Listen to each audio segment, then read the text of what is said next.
Assalamualaikum warahmatullahi wabarakatuh. Bertemu kembali dengan saya Ranti Hermawati dalam channel Ranti Story. Di video kali ini kita akan melanjutkan tentang materi menghitung bunga dan angsuran kredit perbankan. Kita masuk ke metode yang terakhir, yaitu metode floating rate. Sebelumnya kita sudah bahas metode flat rate sama sliding rate.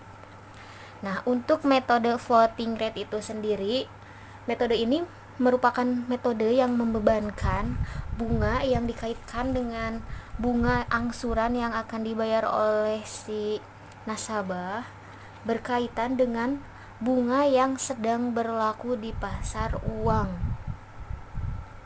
Karena membebankan bunganya itu berdasarkan bunga yang sedang berlaku, maka ada kemungkinan besarnya bunga itu bisa berbeda-beda, bisa lebih rendah ataupun lebih tinggi gitu, disesuaikan dengan bunga yang ada di pasar uang saja.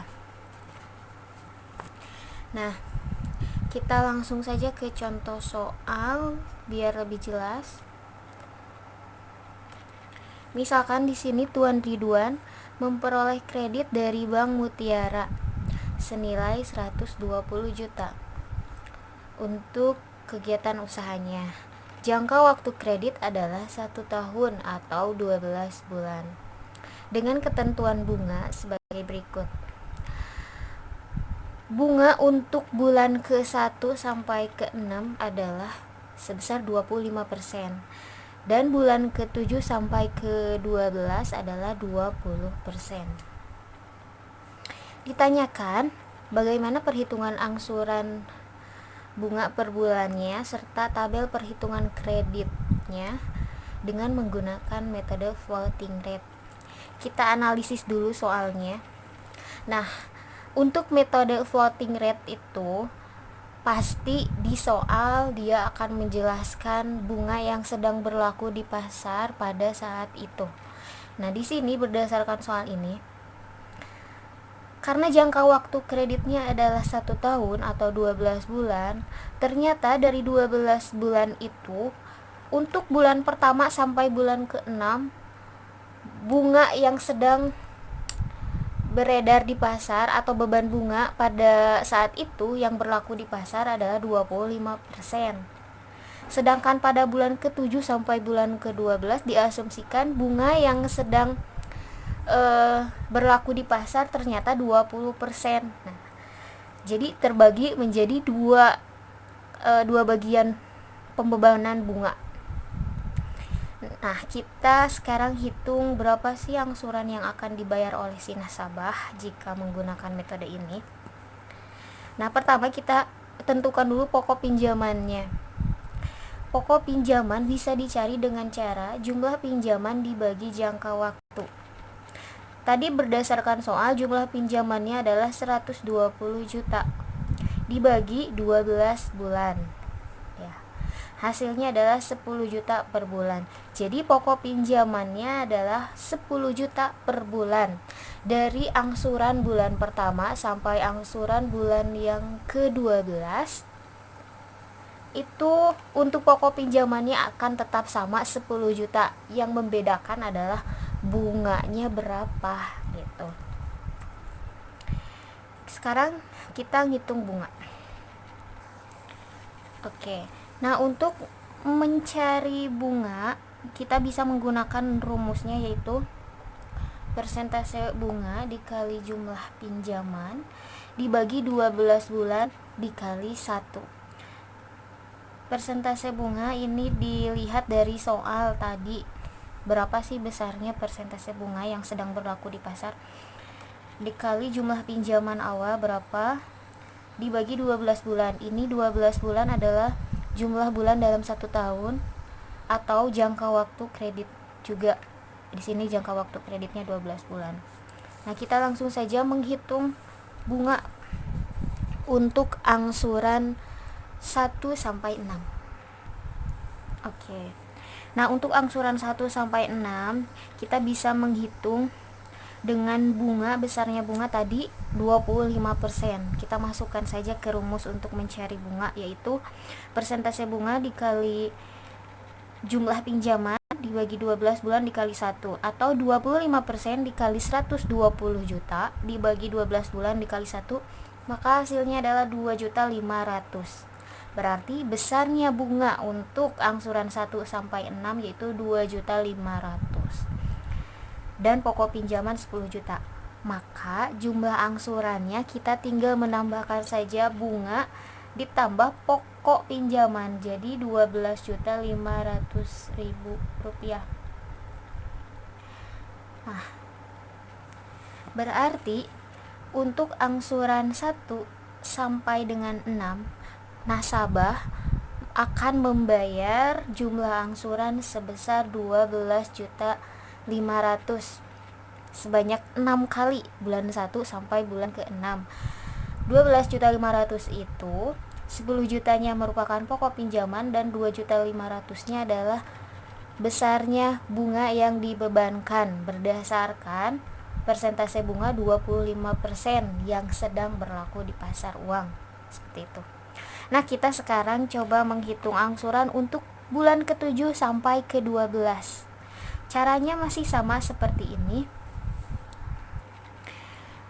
yaitu dengan menjumlah pokok pinjaman ditambah dengan bunga. Pokok pinjamannya masih sama 10 juta, bunganya 20% dikali 120 juta dibagi 12 bulan dikali 1, hasilnya adalah 2 juta. Jadi jumlah angsurannya 12 juta. Kesimpulannya, untuk bulan ke-1 sampai bulan ke-6, nasabah akan membayar jumlah angsuran sebesar 12.500.000 rupiah. Dan untuk setengah tahun kemudian atau bulan 7 sampai ke-12, nasabah akan membayar jumlah angsuran sebesar 12 juta rupiah. Nah, kita tinggal masukkan ke dalam tabel perhitungan kredit dengan metode floating rate. Nah, tabelnya akan nampak seperti ini. Tabel perhitungan kredit metode floating rate. Kolom-kolomnya ada bulan 1 sampai 12 sesuai dengan soal, yaitu jangka waktu kreditnya 1 tahun atau 12 bulan. Kemudian kolom sisa pinjaman, pokok pinjaman, bunga, jumlah angsuran. Kita isi untuk bulan pertama sisa pinjaman. Karena ini bulan pertama belum dibayar satu kali pun, jadi sisa pinjamannya masih utuh sebesar jumlah pengajuan kredit di awal 120 juta. Pokok pinjaman tadi kita sudah hitung. Pokok pinjamannya adalah 10 juta dari awal sampai akhir, bulan pertama sampai bulan 12, 10 juta. Kita bisa isikan langsung ke bawah. Nah, seperti ini, langsung saja di total berarti 120 juta. Kemudian kita masukkan bunga. Tadi kita sudah hitung sebelumnya untuk angsuran 1 sampai 6, bunganya itu sebesar 2.500.000. Berarti kita masukkan saja di sini 2.500.000 sampai bulan ke-6 sama. Dan untuk bulan ke-7 sampai ke-12 tadi sebesar 2 juta rupiah. Kita masukkan lagi semuanya. Kita langsung totalkan dari sini sampai ke bawah 27 juta. Nah, sekarang kita isi jumlah angsuran. Tadi pokok pinjamannya 10 juta, bunganya 2.500.000, maka jumlah angsuran adalah 12.500.000. Ini bisa dicari dengan cara pokok pinjaman ditambahkan dengan bunga. Seperti itu. Berarti ini akan sama untuk 6 bulan pertama. Seperti ini sampai bulan ke-6. Untuk bulan ke-7 sampai ke-12 berarti jumlah angsurannya 12 juta rupiah. Ini juga akan sama sampai ke bawah. Kita langsung totalkan 147 juta.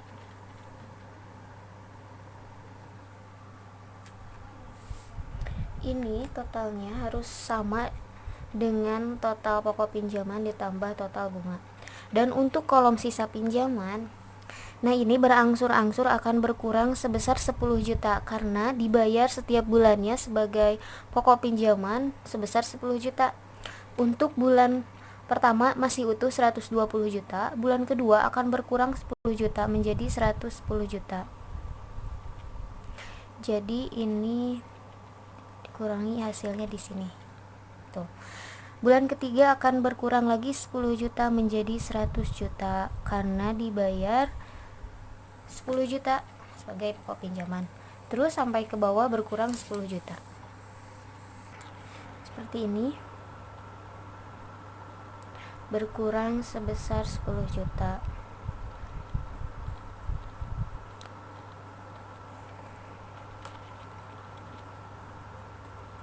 Karena pokok pinjamannya juga tetap sama dari awal sampai akhir, jadi kita tinggal menguranginya aja.